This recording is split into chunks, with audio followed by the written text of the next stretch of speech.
Hello, good evening. 1 year after the first Syrian refugees arrived in Britain, a family from the war-torn city of Aleppo who now live in Kent have spoken exclusively to this programme.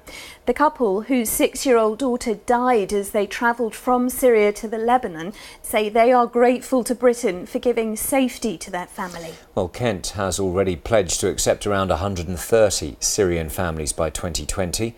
22 of them have already been resettled here. Ashford is taking the most in total, with 50 families due over the next 5 years. Our reporter Ramos has been to Ashford, where the council is now calling for more private landlords to come forward to offer accommodation to refugees.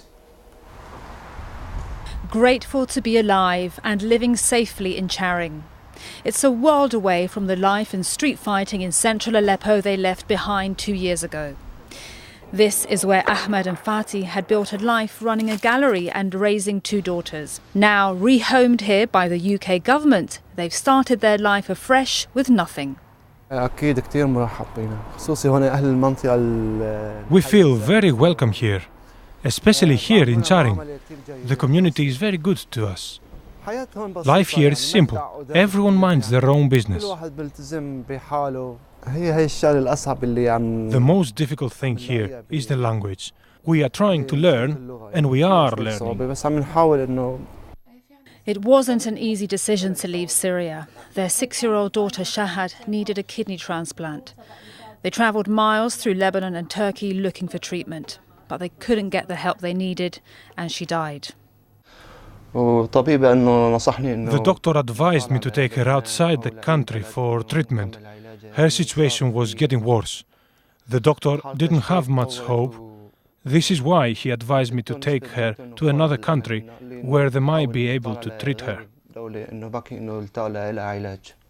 While they're grateful for the UN rehousing them in the UK, they're frustrated that their case took so long tied up in red tape.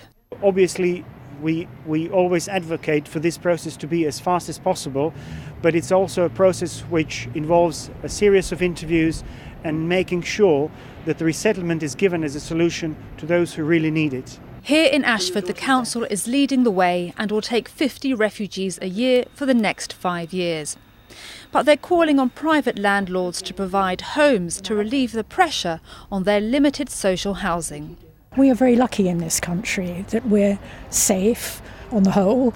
We haven't been invaded, and if ever anything like that should happen, I would like to feel, if I had to escape, that someone would be kind enough to make sure I had somewhere to live and somewhere to escape to. Back in the comfort of their home, they keep an eye on the situation in Aleppo, where their families still survive and hope the fighting will end. Yeah, sure, God willing. Very soon, I hope. I think now it's the end of the troubles in Syria. It took a long time, but I think it's near the end. They say they are grateful for their new life and a new beginning. Fatih is now 4 months pregnant, and this child will live a safe and healthy life in Kent. Well, Maria's here now, and Maria, who is paying for these families? Well, Polly, that's a really good question. Now, because Fatih and her husband are refugees, they are entitled to the UK benefit system.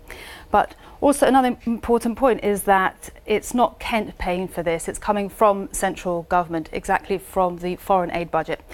But a really interesting point that I got from speaking to their caseworkers and the council is that they are so keen, actually desperate to get working, and hopefully they'll be working by spring next year. And you've got to remember that they were actually running business.